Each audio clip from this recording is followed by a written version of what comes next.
တန်ဗုဒ္ဓေဂါထာရွတ်ဆိုစဉ်သတိပြုရန်ဖျားရှိခိုးဂါထာဗန္ဒမန္တန်မန္တရာစသည်တို့ကိုရွတ်ဆိုပွားများကြရာတွင်အတန်နေအတန်ထားပိပိတတထံကတိုင်းကြကြရွတ်ဆိုပွားများကြရန်အရေးကြီးပါသည်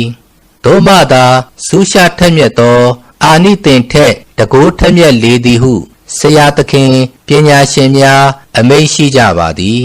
ထို့အတူယခုတန်ဗုဒ္ဓေဂါထာတော်ကိုရွတ်ပွားတရစေကြရာ၌ထံကတိုင်းကြကြပိပိတတရွတ်ဆိုနိုင်ကြစေခြင်းကလူအများမှားရသည့်အတန်ထွက်ပုံအမှန်ကိုဖော်ပြအပ်ပါသည်အထဝီသင်္စအထဝီသင်္စဟုရွတ်ဆိုပါအထဝီသင်္စဟုမဆိုပါနှင့်ဒွါရသင်္စဒွါရသင်္စဟုရွတ်ဆိုပါဒွါရသင်္စဟုမဆိုပါနှင့်တဟတကေတဟတကေဟုရွတ်ဆိုပါ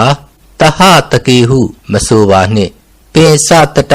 ပင်စတတဟုရွတ်ဆိုပါပြင်စတတဟုမဆိုပါနှင့်တဟတာနိတဟတာနိဟုရွတ်ဆိုပါ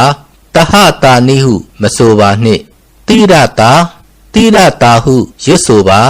တိရတာဟုမဆိုပါနှင့်အပကာအပကာဟုရွတ်ဆိုပါအပကာဟုမဆိုပါနှင့်နိဗ္ဗုတာနိဗ္ဗုတာဟုရွတ်ဆိုပါနိဗ္ဗုတာဟုမဆိုပါနှင့်ဓမ္မေစဓမ္မေစဟုရွတ်ဆိုပါဓမ္မေစဟုမဆိုပါနှင့်တန်ကင်စတန်ကင်စဟုရွတ်ဆိုပါတန်ကင်စဟုမဆိုပါနှင့်အာတရေနအာတရေနဟုရွတ်ဆိုပါအာဒါရေနဟုမဆိုပါနှင့်နမကာရာနမကာရာဟုရွတ်ဆိုပါနမကာရာဟုမဆိုပါနှင့်ဥပတ္တဝေဥပတ္တဝေဟုရွတ်ဆိုပါဥပတ္တဝေဟုမဆိုပါနှင့်အနေကအန္တရာယာပိအနေကအန္တရာယာပိဟုရွတ်ဆိုပါအနေကအန္တရာယံပိဟုမဆိုပါနှင့်ဝိနတန္တုဝိနတန္တုဟုရွတ်ဆိုပါဝိနာတန္တုဟုမဆိုပါနှင့်ဘေးအန္တရာယ်ဟုသည်များကင်းဝေးပြီးချမ်းသာဒုက္ခပြည့်စုံစေသောတန်ဗုဒ္ဓေဂါထာတော်ကြီး